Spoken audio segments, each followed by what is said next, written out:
बिस्मिल्लाहिर्रहमानिर्रहीम। Rahmani news HD की जानब से मैं हूं मोहम्मद अरशद खोखर, प्रोग्राम फिल्म सितारे लेकर। आज हमारे प्रोग्राम का मौजू है कफ़ायत हुसैन पट्टी उर्फ कैफ़ी। पट्टी बरादरान का पाक फिल्म इंडस्ट्री में वो मुकाम रहा है जिसे ना तो जुटलाया जा सकता है और ना ही कभी फरामोश किया जा सकेगा।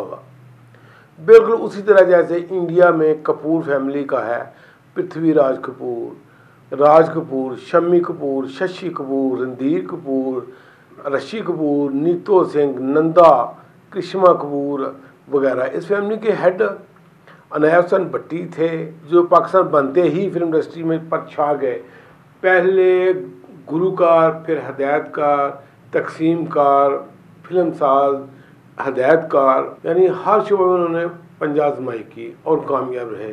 मुख्तसर अनायत हुसैन पट्टी ने अपनी गुलूकारी और अदाकारी के ज़रिए और कफ़ायत हुसैन पट्टी उर्फ कैफ़ी ने अपनी हदायतकारी और अदाकारी की बिना पर इस फिल्म इंडस्ट्री को ऐसी ब्लॉकबस्टर सुपर हिट रंगमाती फिल्में दी, जैसे चन मखना, सज्जन प्यारा, जिंद जान, दुनिया मतलब दी, इश्क दीवाना, जुल्म दा बदला, धरती दे लाल। ये ऐसी शाहकार फिल्में हैं जो पाकिस्तानी फिल्म इंडस्ट्री का मगज़ हैं और इन्होंने वो कामयाबियाँ हासिल की जिन्हें अल्फाज में बयान नहीं किया जा सकता। यानी ये पाकिस्तान के सुनहरी दौर की फिल्में हैं जिनकी बिना पर फिल्म इंडस्ट्री अरूज पर पहुंची। इस फैमिली के दीगर जैसे वसीम अब्बास, जो स्टेज और टीवी के बहुत बड़े अदाकार हैं, नदीम अब्बास उनके भाई, फिर गजाला बेगम जो फिल्म इंडस्ट्री की बहुत बड़ी हीरो रही हैं, चकोरी बेगम, आगा सिकंदर, अल्ताफ़ खां, S.A. अशरफी, शुजात हुसैन पट्टी, सबा हमीद, और फिर इनके नई पौध जो है जैसे आमर कैफ़ी, हसन कैफ़ी, अली अब्बास, असद कैफ़ी वगैरह। यानी पूरी इंडस्ट्री 3 नस्लों से ये इंडस्ट्री राज कर रही है पाक शोबिज़ में, पाक फिल्म इंडस्ट्री में, स्टेज पर, फिल्म इंडस्ट्री पर, टीवी पर, यानी कि इनका राज है। अब आते हैं असल मौजू की तरफ। हमारा मौजू है कैफ़ी। कैफ़ी ने 80 के करीब फिल्मों में अपनी अदाकारी के जोहर दिखाए और 33 फिल्मों की डायरेक्शन दी, जिनमें बहुत बड़ी बड़ी फिल्में शामिल हैं। वो एक दराज कद, मर्दाना वजह से भरपूर, खूबसूरत शक्ल सूरत और सफ़ेद रंगत वाले एक खूबरू नौजवान थे, जो अपने बड़े भाई अनायत हुसैन पट्टी के ज़रिए लाहौर में तालीम हासिल करने के लिए गुजरात से आए और फिर यही के होकर रह गए।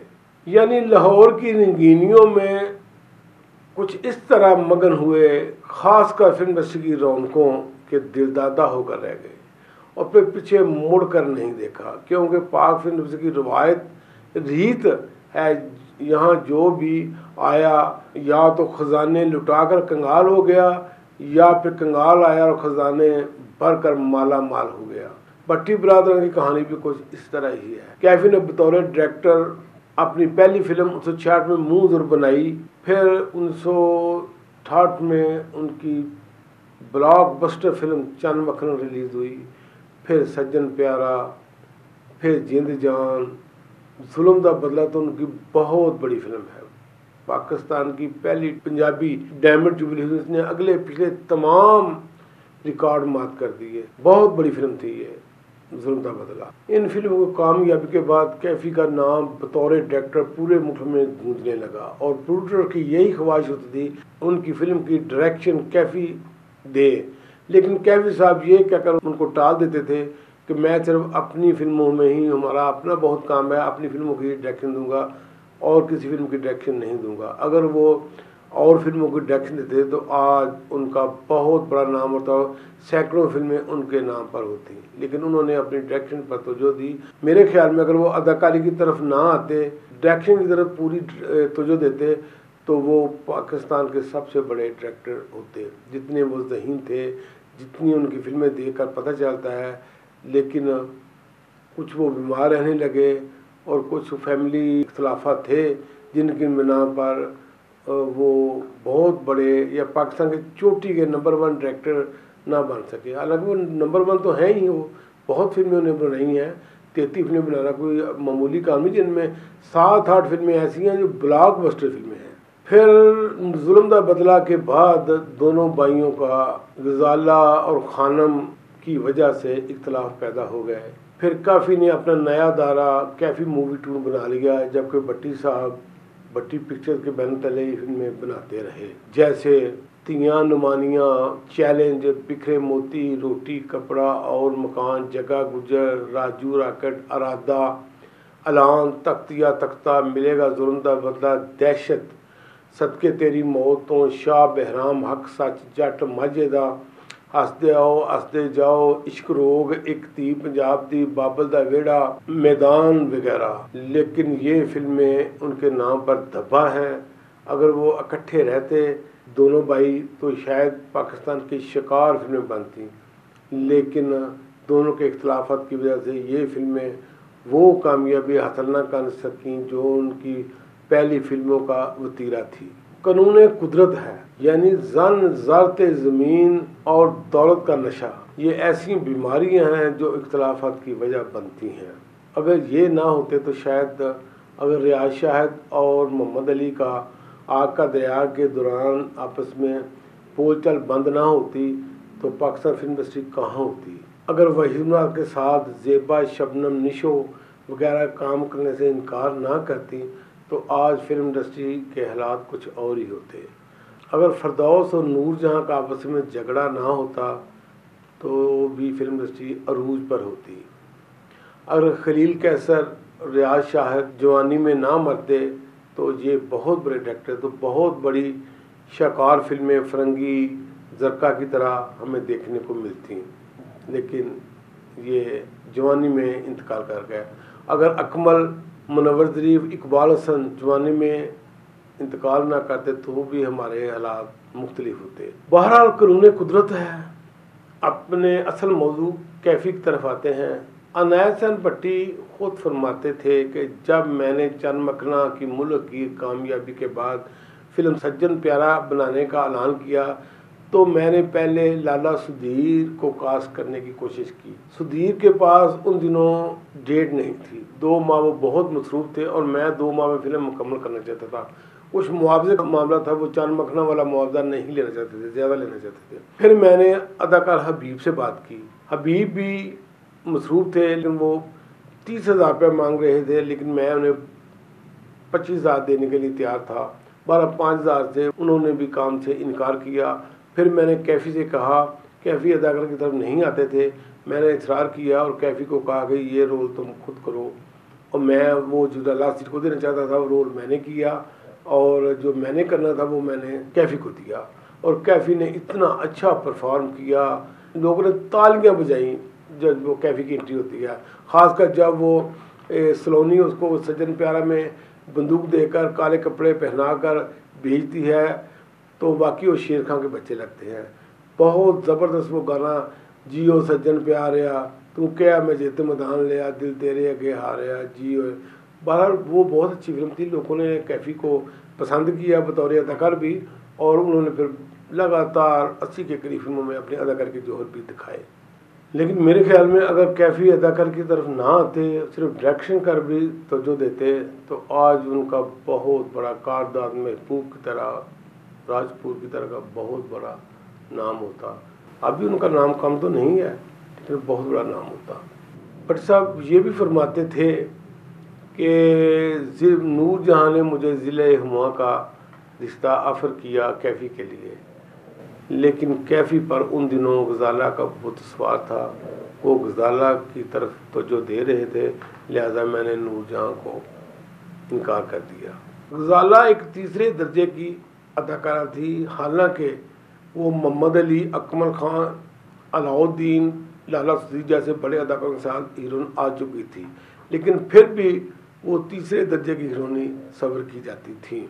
जब वो कैफ़ी साहब के साथ लगी तो उन्होंने उसको सफ़े अव्वल की हीरोइन बना दिया। इश्क की दीवाना जब रिलीज़ हुई तो उसने कामयाबी के झंडे गाड़ दिए, और फिर जुल्म दा बदला और इश्क दीवाना के दौरान ही इन दोनों की शादी हो गई।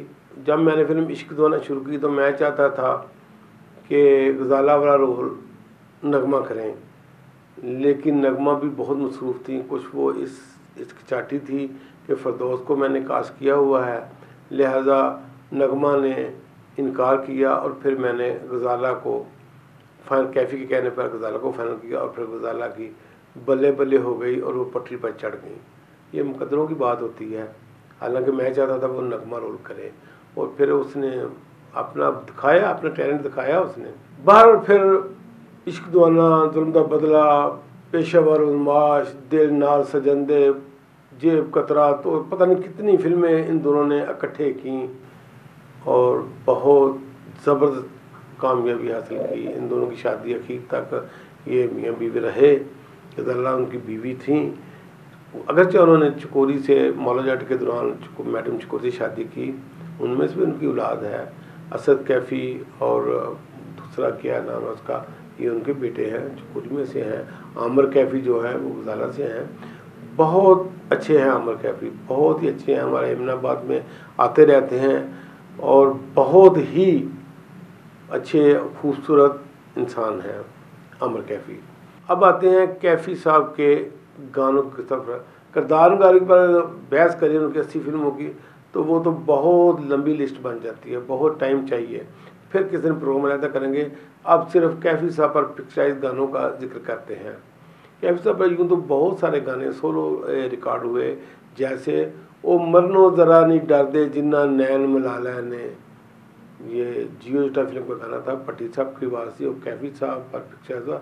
रानी साथ होती हैं। फिर गुमसुम रहन ले चुप चुप बहन ले, ये भी बहुत बड़ा गाना पट्टी साहब की आवाज़ में कैफ़ी साहब फिल्म चैलेंज थी। एवें पज पाके रुस बहना सियानियां दा कहना हुंदा ही हराम, बहुत शानदार ये गाना। डायमंड जुबली फिल्म जुल्म दा बदला का ये गीत है।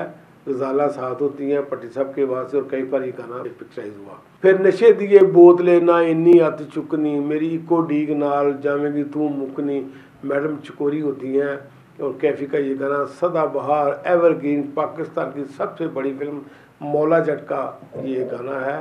पट्टी साहब की आवाज़ से कैफ़ी और पिक्चराइज हुआ। चिट्टिए बलौर जाइए नारे मैं तेरा पीछा नहीं छड़ना, बहुत बड़ा गाना ये जग्गा गुजर फिल्म का था, कैफ़ी पर पिक्चराइज हुआ। अखां लड़ियां दिल दे वार होया सानू एक सोहनी नाल प्यार होया, इश्क दीवाना का ये गाना ये भी कैफ़ी पर पिक्चराइज हुआ और मुनव्वर ने खूब ठुमके लगाए इस गाने पर और यानी मुनव्वर के ठुमकों की वजह से ये गाना बहुत पसंद किया गया। नड्डे दे नाल लाला यारी तू नड्डा मलंगचा कीता ही, ऐलान फिल्म का ये गाना कैफ़ी पर पिक्चराइज हुआ। तू अज नहीं कोल मेरे दिल नू एक सजा देना, ये शराब पीकर दुनिया मतलब का ये आखिरी गाना है, ये भी कैफ़ी पर पिक्चराइज हुआ। पट्टी साहब की आवाज़ थी। बचना भी बचना पराया माल अपना, जेब कतरा फिल्म का ये गाना। मुनव्वर जी इसका डांस देखने वाला है इस गाने पर भी, वो सारा डांस करते हैं और कैफ़ी गाना गा रहे होते हैं। तेरा तोड़ांगा गुरूर मैं ज़रूर नहीं मुखड़े संदूरी वाली है, बहुत बड़ा गाना ये जरनैल सिंह फिल्म का था। पट्टी साहब की आवाज़ से कैफ़ी पर पिक्चराइज हुआ। दिल आशिकां दा रुस के ना तोड़, बहुत बड़ा गाना ये कादरा फिल्म का, मसूद राना की आवाज़ थी और कैफ़ी पर पिक्चराइज हुआ। नगमा साथ होती हैं। हुसन वालियां दा दोस्तों ये राना बुरा हुंदा, अल्टीमेट फिल्म का ये गाना था, बहुत पसंद किया गया ये गाना भी। दिल तक लै ते रज लै ते जावी जदों मर जांगा मुड़ के ना आवी, घड़ी दी घड़ी हो ठहर जा, सज्जन दुश्मन का ये गाना कैफ़ी पर पिक्चराइज हुआ। रोजीना साथ होती हैं, बहुत अच्छा गाना ये भी था। गोरे मुखड़े ते काला काला तिल सोनिए मेरा आ गया तेरे उत्ते दिल सोनिए, ये अराधा फिल्म का गाना था, कैफ़ी पर पिक्चराइज हुआ। मेहदी हसन की आवाज़ थी। कैफ़ी पर दुगाने भी काफ़ी हुए, चंद का मैं जिक्र करता हूँ। जियो सज्जन प्यारिया तू कया मैं जित मैदान लिया दिल तेरे अगे हारिया, सोनी साथ होती हैं, बहुत बड़ा दुगाना था ये सज्जन प्यारा फिल्म का। ज़रा ठहर जाना अगे अगे जान वाले हो, रानी साथ होती हैं, कोचवन फिल्म का ये गाना है, ये भी बहुत पसंद किया गया। एक कूंज कुड़ी मुटियार किसी ने वेखी होवे यारो मेरे दिल दी चोर, रजब अली की आवाज़ में ढोल जवानियां माने फिल्म का ये गाना था, ये भी बहुत पसंद किया गया। हाय सजना ये लोग बड़े बड़बोले, ये जियो जटा फिल्म का गाना, कैफ़ी साथ होते हैं, रानी कैफ़ी पर ये दुगाना पिक्चराइज हुआ, बहुत पसंद किया गया ये गाना भी। और ना जा नी ना जा मुटियारे, ये भी गाना जिद्दिया फिल्म का बहुत पसंद किया गया। जा अज मैं करार करना तेनू प्यार करांगा नहीं तेरे नाल मरांगा नहीं, फरदौस साथ होती हैं, दुनिया मतलब का ये गाना भी बहुत पसंद किया गया। नी तेनू अपना बना के सोहणीए हुण असां दुनिया तो नहीं हो डरना, गजाला साथ होती हैं। डायमंड जुबली फिल्म ज़ुल्मता बिल्ला का ये गाना था। फिर मैं अब जिस गाने का जिक्र करने लगा हूँ, चैनी फिल्म का ये गाना है। पता नहीं सेंसर बोर्ड कहाँ सोया हुआ था, इतनी जफ्फियाँ लगाई हैं। गो गजाला इनकी बेगम थी। बहरहाल पुठो दौर था, खतरनाक खानजादा आज़ादी फिल्म में भी तो बनी ना, ये इनके सामने कुछ भी नहीं। बहरहाल ये गाने पर बहुत गजाला के साथ ये जफ्फियाँ लगी हैं। एक कैफी की आ लग जा गल दे नाल नी, वो आंदी है मैनू ला लै गल दे नाल वे। बहुत शानदार गाना ये, पिक्चराइजेशन कमाल की पिक्चराइजेशन है। बहुत फिल्म तो ना इतना चली जितने उसके फिल्म के गाने अच्छे थे, लेकिन ये गाना बहुत पसंद किया गया। फिर वो एक फिल्म थी हंसते आओ हंसते जाओ, हो गया प्यार आजा प्यार करिए, बाँ फड़ कौलते करार करिए। ये कैफी के साथ संगीता होती हैं। फिल्म थी हंसते आओ हंसते जाओ, पट्टी और माला की आवाज़ में एक दो गाना था। बहुत से गाने हैं। पर कैफी बहुत बड़े डायरेक्टर थे, अदाकार तो इतने बड़े ना थे, डायरेक्टर बहुत बड़े थे। अल्लाह ताला उनकी मग़फ़िरत करे। खुदा हाफ़िज़। अस्सलाम वालेकुम।